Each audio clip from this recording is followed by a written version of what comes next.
Hebu sikiliza kisa hichi ambacho ndani yake kina mazingatio makubwa sana. Kuna bwana mmoja, yeye mashallah aliishi vizuri yeye pamoja na familia yake, lakini pia huyu bwana alikuwa na familia aina mbili, yaani alikuwa na mke mkubwa pamoja na mke mdogo. Mke mkubwa alikuwa amemweka katika kijiji cha kwanza, ikiwa kama unatokea mjini, na mke wa pili alikuwa amemweka katika kijiji cha pili kinachofuata. Ni baada ya kijiji hicho kinachofuata ni kijiji cha pili, ndicho ambacho alichukua amemweka mke mdogo.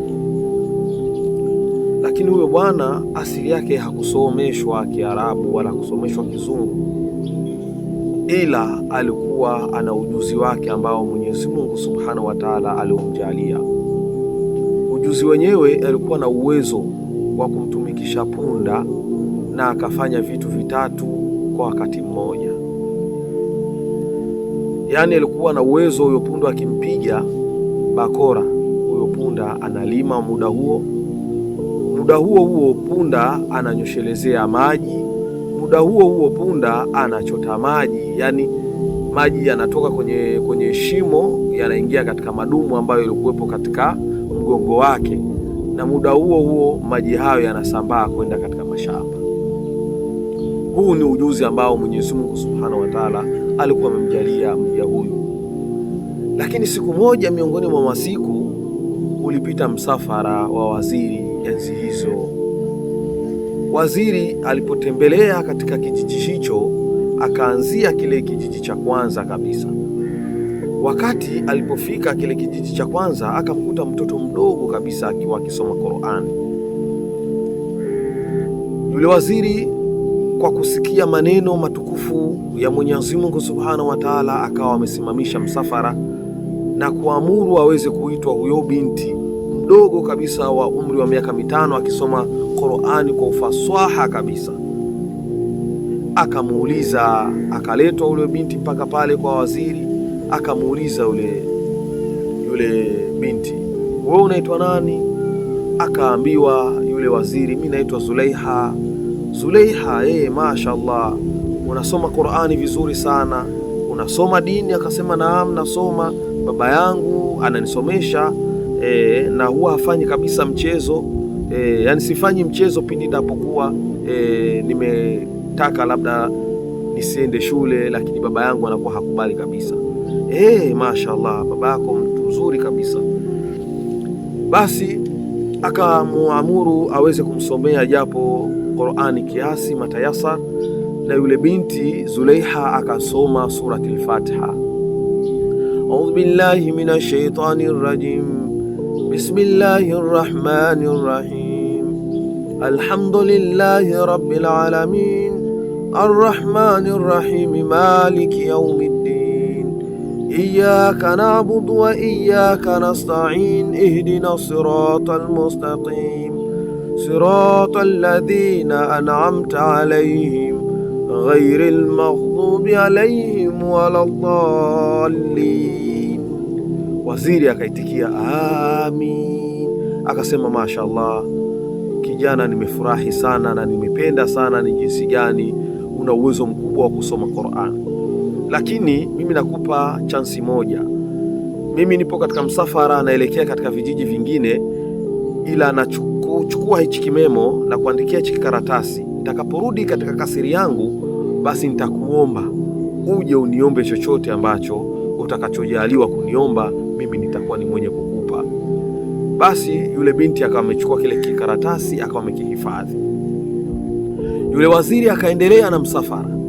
Kumbuka kijiji kile ni cha yule bwana ambaye ni mkulima, na yule mkulima analima kijiji cha pili. Basi walipofika kijiji cha pili, wakamkuta yule bwana mashaallah. Walipopiga jicho pembezoni mwake, yule waziri akamkuta yule bwana anamtumikisha punda, lakini punda mwenyewe akifanya vitu vitatu kwa wakati mmoja. Muda huo yule punda alikuwa akilima, muda huo yule punda alikuwa akichota maji kutoka katika shimo kuleta katika madumu ambayo yaliopo katika mgongo wake, na muda huo punda ananyeshelezea maji katika shamba. Akasimamisha msafara yule waziri, akasema naomba niitieni huyo kijana ambaye anafanya hivyo. Akaitwa yule kijana. Yule kijana akawa ni mwenye kuhofu na kuogopa, anaitwa na waziri. Allahu akbar. Alipofika pale yule kijana akaulizwa na waziri, wewe unawezaje kumtumikisha punda huyu akafanya mambo haya matatu na zaidi kwa wakati mmoja? Akamwambia, mheshimiwa waziri, ni elimu tu ambayo Mwenyezi Mungu alionijalia, ni ujuzi ambayo Allah subhanahu wa ta'ala alionijalia. Akamuuliza swali, je, Qur'ani unajua kusoma wewe? Umesoma Qur'ani? Akamwambia, hapana, mimi sijasoma Qur'ani. Sijasoma Qur'ani.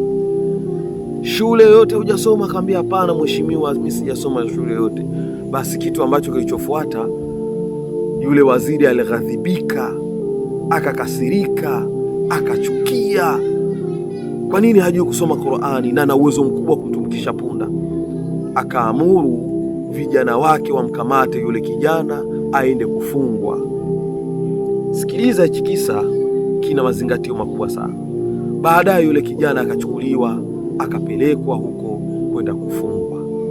Ule msafara ukarejea, ukamalizia msafara.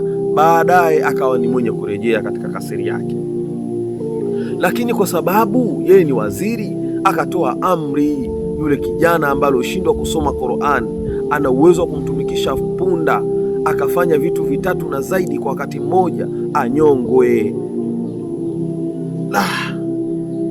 Yule kijana kwa kuwa yeye alikuwa hana kauli yoyote, ikabidi likapigwa la mgambo likilia lina jambo. Watu wakakusanyika na ikawa ni siku ya Jumamosi. Siku hiyo ndio ambayo atafanyiwa hukumu huyu kijana ya kuweza kunyongwa. Kwa nini? Aweze kumtumikisha punda lakini asiweze kusoma Qur'an, na wakati kuna mtoto mdogo wa miaka 5 anaweza kusoma Qur'an. Basi ikafika siku hiyo, vijiji vyote vikatangaziwa, watu wote wakafika eneo hilo. Basi kwa kuwa imetangazwa hivyo na waziri, ikawa imefikia muda wa yule bwana kunyongwa. Wakati ameshasimamishwa yule kijana, ameshavishwa nguo jeusi kwa ajili ya kunyongwa. Sasa akatokea yule binti Zulaikha ambaye alikutwa na waziri, mheshimiwa waziri, akamsomea Qur'ani surati al-Fatiha. Akaenda na kile kimemo, kile kikaratasi ambacho alichokabidhiwa na mheshimiwa waziri, akamsogelea mpaka pale. Wakataka kumziwia, mheshimiwa waziri akasema, pana, mwacheni. Alipofika pale, yule binti akamwambia, mheshimiwa, unanikumbuka mimi? Mheshimiwa akavuta kumbukumbu, akasema, wewe si ndio yule binti ambaye ulinisomea Qur'ani katika kijiji fulani? Akamwambia, naam, ni mimi haswa. Unasemaje? Uliniambia kuwa ukirudi katika kasri nikufuate, nikuombe chochote. Sasa mimi ninachokuomba, huyu ambaye anayetakiwa kuuawa leo, kufanyiwa adhabu ya kuuawa, ni baba yangu mimi mzazi. Yule waziri akashtuka, baba yako mzazi? Kwa vipi? Wewe unajua kusoma Qur'ani, yeye hata surati al-Ikhlas hajui. Qul huwa Allahu ahadun Allahu samad lam yalid wa lam yulad wa lam yakul lahu kufuwan ahad. Hajui. Ni baba yako kweli huyu? Akamwambia, ndiyo mheshimiwa waziri, huyu ni baba yangu. Kwa hiyo ulikuwa unasemaje? Basi kwa kuwa ulinipa chansi kuwa nije katika kasiri yako ni kuombe chochote, mimi nitakuomba huyu baba yangu aachiwe huru leo. Mheshimiwa waziri akakaa akatafakari yale maneno ya yule binti Zulaikha, na ni kweli alimpa kikaratasi amuombe chochote. Akamwambia, inawezaje kuwa wewe unaweza kusoma Qur'ani lakini huyu baba yako hawezi kusoma? Yule binti akafunua maeneo ya shingoni, akamwambia, unaona michirizi ya fimbo? Ni baba yangu ndiye ambaye amefanya mpaka mimi kujua kusoma. Kwa hiyo hili si kosa lake huyu baba, ni kosa la wazazi wake. Ungewaadhibu wazazi wake, ndi haswa ingekuwa pahala ambapo iko sawa, kama jinsi alivyokuwa akiniadhibu mimi nikikataa kwenda kusoma madrasa. Ali sasa la wewe ambaye unasikiza kisa hiki, je, huyu baba alifanya sahihi kabisa kumchapa mtoto kwa ajili ya kwenda madrasa?